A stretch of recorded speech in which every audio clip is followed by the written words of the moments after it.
the difference between a thriller and other genres is the tension that the story creates. It's a very fast-paced, it's not usually very introspective by the characters.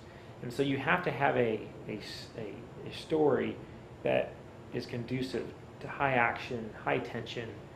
And so you want to, when we're talking about the message and about the conflict, you want to make sure that conflict is going to allow you to create that kind of tension between the two characters that are the antagonist and the protagonist.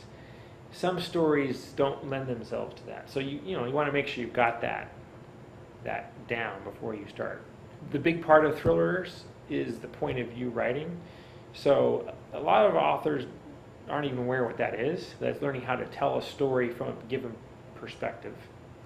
And there's rules about how to do that. You can break them if you know what you're doing. But being able to do point of view writing really well allows you to create that tension that gives the thriller that thrill aspect. So once you kind of know you've got a good context, I would go out and become schooled in how to do point of view writing really well. It's usually the information that the reader doesn't know that's going to create the tension. So for example, if you think about the good guy and the bad guy, if the good guy knew everything that was going on with the bad guy, and therefore the reader did as well, the tension would not be there, because they know where the bad guy is going to be. They wouldn't walk into traps. So it's the lack of information that actually creates the tension in some ways. So that very narrow point of view writing gives you that sense that a real person would have if they were in this situation. I was in an experience recently where it was very tense. I was out camping with my boys and I was attacked by a cougar.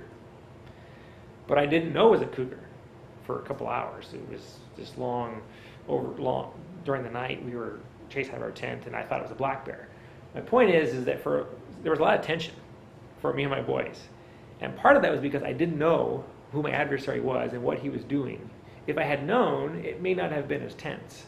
And so restricting the reader's view is actually what's going to create tension. And another good example is in the movie Jaws, for example. Originally, when they were going to create this movie, they were going to have the shark in all the scenes, and you're going to see the shark. But the technology wasn't all that great, and it looked corny, so they ended up just kind of keeping it off screen. Turns out, it makes it a lot more tense when you can't see the monster. And you just sense it's there, and you don't know where it's coming from. And so that's another good example of having a more narrow camera view creates higher tension. That's about all that holds the author or the reader's attention is that tension, and if you can't create it, you can't get deep. There's no love affair that's really driving the story. There's no philosophy or introspective element to it. It's usually just the tension. And if you can't create that, there's nothing else to keep the reader in tune. So if you can't tell a story in point of view tightly, using all five senses, then it'll just kind of fall apart, and the reader will read a couple of pages and they'll get distracted with their iPod or something, and they'll move on. So for me, I think point of view writing is one of the cornerstones of being able to tell a good story.